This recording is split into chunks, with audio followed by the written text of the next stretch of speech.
নানান জনের নানান কথার খাতিরে এই ভিডিওটা আমাকে ছাড়তে দেয় নাই। আমার বর বলেছিল এখন ভিডিও ছাড়বে না, এই ভিডিওটা দেখলে হয়তো অনেকেই অনেক মাইন্ড করে বসবে।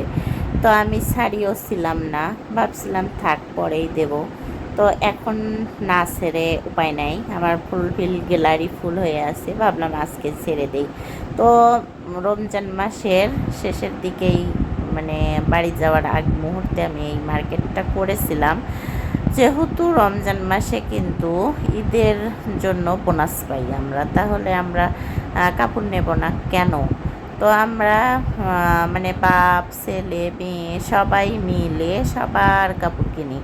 তো এখানে কিন্তু শুধু আমার এবং আমার মেয়ের আর ছোট ছেলের কাপড় আছে। বড় ছেলেটাকে সঙ্গে নিয়ে ওরা আব্বু কিনে দেবে, সেজন্য আমাকে আর মানে একসঙ্গে কিনতে দেয় নাই। তো বললো ওকে সাথে করে নিয়ে যেই কিনবো। তো আমার মেয়েটার এই যে 3 পিস, এটার ছবি গেছে হয়তো আগের ভিডিওতে জন্মদিনের, তো ভিডিও গেছে কিন্তু।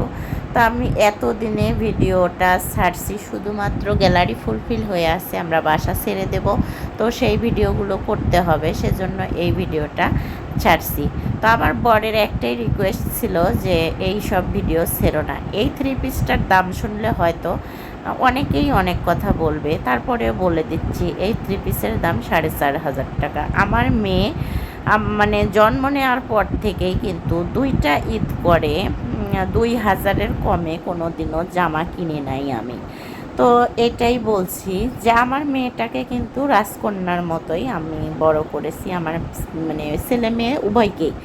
তো এই যে আমাদের রমজান মাসে ওই মানে মার্কেটের করার মধ্যেই এই গরুটা জবাই হয়। মোটা অংশটা আমি চুন দিয়ে ভিজিয়ে রেখেছি, চুন দিয়ে ডলে ঘষে পরিষ্কার করবো, আর এটা শুধু পানি দিয়ে ধুয়ে এনে এভাবে রেখে দিয়েছি, চুন দিয়েও একবার ধোয়া দিয়েছি। আর এই যে ভুঁড়িটা সুন্দর করে মানে পরিষ্কার করে নিয়েছি। এখানে কিন্তু সম্পূর্ণ ভুঁড়িতে গোবর ছিল, দেশি গরুর মাংস ছিল জন্য টকটকে লাল, কি যে সুন্দর দারুণ দেখতে।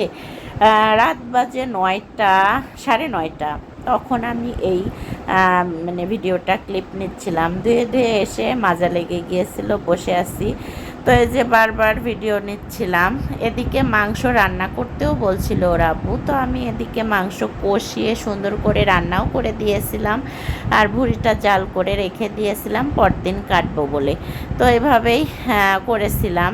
আর এভাবেই কিন্তু দিন যায় রাত যায়, সব মেয়ে মানুষেরই কাজের কর্মের মধ্যে। যে চুন এনেছে আরও এনেছিল, ওগুলো কেটে ওগুলো দিয়ে দিয়েছি। এই যে মোটা অংশগুলো দেখেন কি পরিষ্কার হয়েছিল। আর এই যে ডালডার মতো দেখছেন না সাদা, ওই ভুঁড়ির ওপরের অংশ, যেহেতু রাতের বেলা আমি পানি সহ রেখে দিয়েছিলাম ঢেকে, পরদিন কিন্তু আমি এগুলো কাটতেছি। মানে রমজান মাসে কিন্তু একটু শীত শীত ছিল হালকা এবারের, সেই জন্য এই ভুঁড়িগুলো তেমন একটা সমস্যা হয় নাই। তো দেখেন কি সুন্দর যে মোটা অংশের ভুঁড়ি, এগুলো খেতেও কিন্তু অনেক মজার হবে। তো তার মধ্যে আমাদের রমজান মাস ছিল, সেজন্য ভুঁড়িটা খাওয়ার প্রতি বেশি মানে এক্সাইটেড ছিলাম আমরা। তো ভুঁড়ি রান্না করব, যেহেতু মাংস অল্প করে রান্না করেছি, ভুঁড়ি খাওয়ার জন্যই মাংস অল্প করে রান্না করেছি যাতে ভুঁড়িটা খাইতে পারি।